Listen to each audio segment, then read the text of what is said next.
We begin with a Fox News alert tonight. Tonight, we are more than 1 month into Putin's bloody invasion into Ukraine, and yet Russia's murdering thug has almost nothing to show for his efforts, except a lot of dead soldiers, faltering economy, blood all over his hands because of the brutal, indiscriminate bombings that have destroyed hospitals and schools, entire cities and neighborhoods, almost the entire city of Mariupol.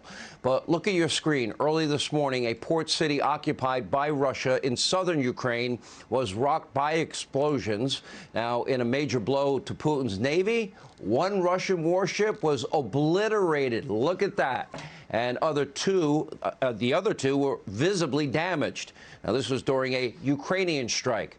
Now, the vessels were in the process of unloading important supplies. They were meant for Russian soldiers fighting on the front lines. Make no mistake, Ukraine is shocking the world. Very few people, including myself, thought that they would be able to hold out for more than a few days. And now there is a distinct possibility, if they get the proper support, they could actually win this war against Russia and Putin. But, a big but, they need Joe Biden, they need NATO allies to provide the weaponry to actually win this war of aggression. Let's stop Russia right here in Ukraine right now. Now, again, I want to be very clear. I'm not talking about one American foot on the ground, no boots on the ground. That cannot happen. Biden needs to adopt the Reagan and Trump doctrines, as we have been discussing, and NATO and Joe Biden need to do two very important things, and they need to do it immediately. One, they've got to get President Zelensky and Ukraine all the weapons they need as fast as possible. That means the drones, middle and long-range air defense systems, the javelins, Stinger missiles. And yeah, Joe, next time, if Poland wants to give them MiGs, don't veto that. Let the MiGs go to Ukraine so they can fight the war themselves. Two, Europe needs to stop importing Russian energy, oil and gas, right now. Any country that continues to buy any of Vladimir Putin's oil or gas is funding his war. And yes, it especially includes Germany, which is still very reliant on Russian oil and gas. Now, if only Germany had some warning about the dangers of their dependency on Russian energy. Oh, wait, they were warned by President Trump a few years back, you might remember. I think energy is a much different story than normal trade. And you have a country like Poland that won't accept the gas. You take a look at some of the countries, they won't accept it because they don't want to be captive to Russia. But Germany, as far as I'm concerned, is captive to Russia because it's getting so much of its energy from Russia. So we're supposed to protect Germany, but they're getting their energy from Russia. Explain that. And it can't be explained. You know that. Trump was right again. Germany did not heed that warning, and now they are funding the bloodiest, most destructive war in modern European history. Never underestimate Germany's ability to screw up their own backyard. But today, during a press conference in Brussels, one German reporter wasn't interested in asking a question about the war in his own continent. Instead, he offered Biden an opportunity to bash Donald Trump and his supporters on the world stage, which, of course, Joe happily obliged. I had no intention of running for president again. And until I saw those folks coming out of the fields in Virginia carrying torches and carrying Nazi banners and literally singing the same vile rhyme that they used in Germany in the early 20s, or 30s, I should say. I say to people at home, imagine if we sat and watched the doors of the Bundestag broken down and police officers killed and hundreds of people storming in. Or imagine if we saw that happening in the British Parliament or whatever. How would we feel?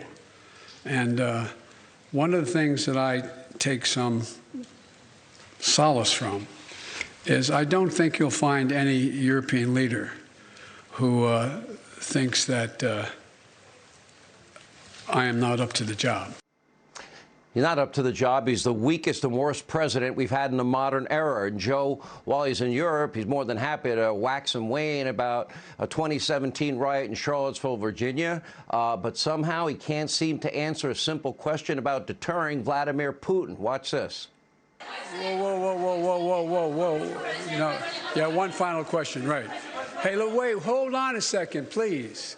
I was supposed to be an hour ago at the European Union meeting and to speak. No, I'm thanking you. So someone I haven't called on before. You. Who are you? I'm Christina Arcady from CBS. Thank you, sir. Okay. Sir, deterrence didn't work.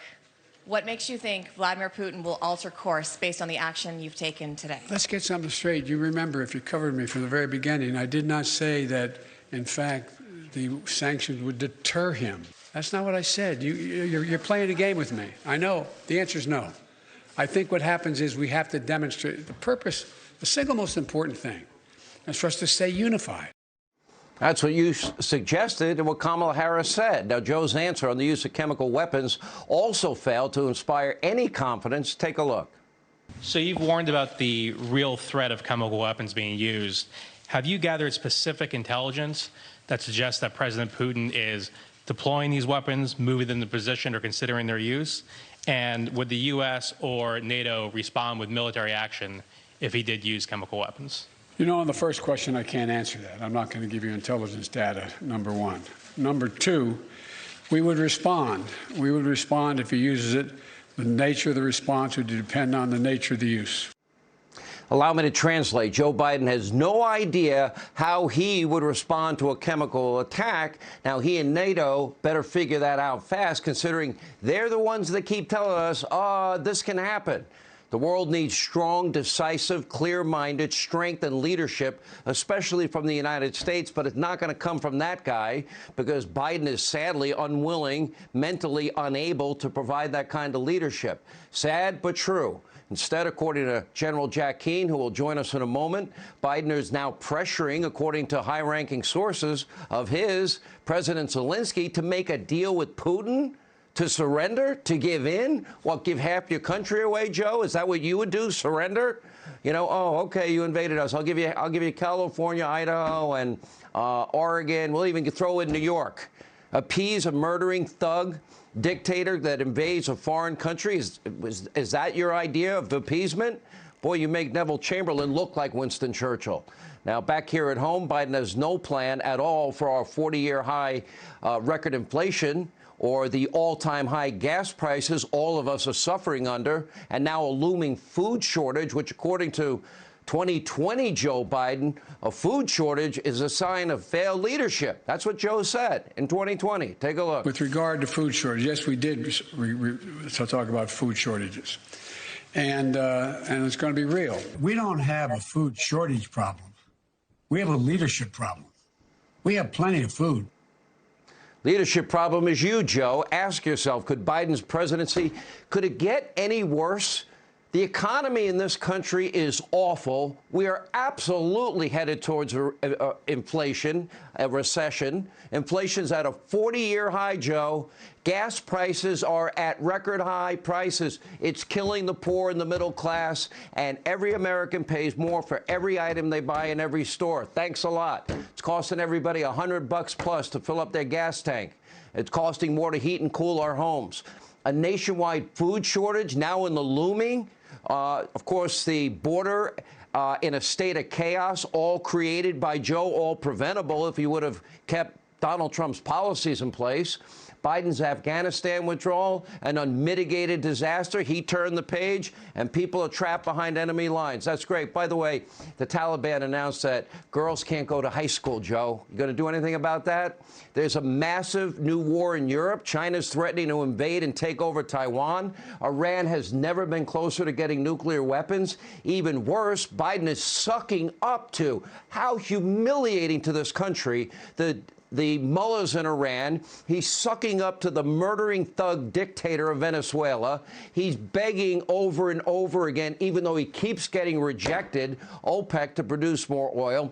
But according to Joe, America's back and better than ever. Joe Biden is delusional. Hey, Sean Hannity here. Hey, click here to subscribe to Fox News YouTube page and catch our hottest interviews and most compelling analysis. You will not get it anywhere else.